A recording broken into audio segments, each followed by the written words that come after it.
একটা জেলে ছিল যে মাছ ধরে তার জীবিকা নির্বাহ করতো। তো সে প্রত্যেক দিনের মতো মাছ ধরতে যায়। তো ওই দিন একটা সোনালী কালারের মাছ পায় সে।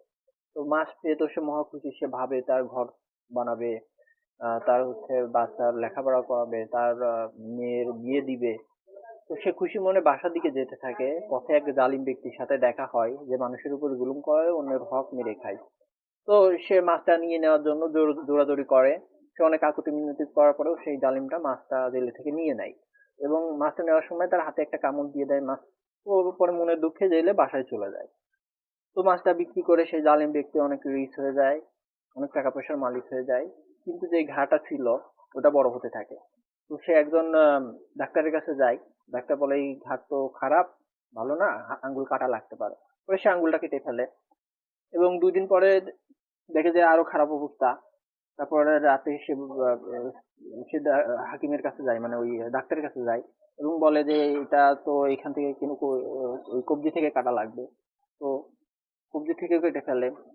তার কয়েকদিন পরে দেখে যে হাতের অবস্থা আরো খারাপ। পরে কনুই থেকে কেটে ফেলে।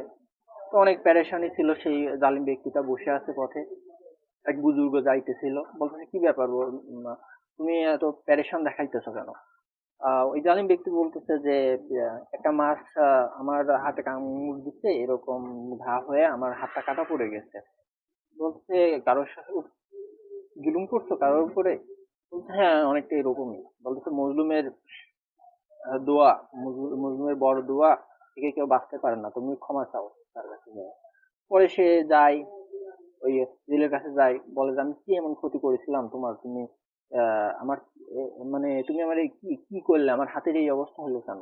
বলছে কই, আমি তো তোমার কিছু করিনি, আমি শুধু আল্লাহর কাছে বলছিলাম যে আল্লাহ, ও আমার উপরে ওর বল দেখাচ্ছে, ওর জোর দেখাইছে, আপনি আপনার বল ওর উপরে দেখাই দিয়েন।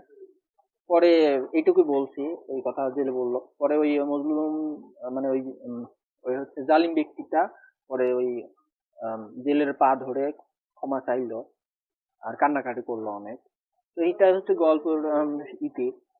এবং এখান থেকে একটা বিষয় বোঝা যায় যে মানুষজন যে যাই করুক, জালিমের মানে মজলুম ব্যক্তির হক মারা ঠিক না, এবং তাদের উপরে জুলুম অত্যাচার অন্যায় এগুলো করা ঠিক না, কারণ করলে এমন কোনো বিপদ আসতে পারে যেটা থেকে বাঁচা অনেক দুঃসাধ্য ব্যাপার।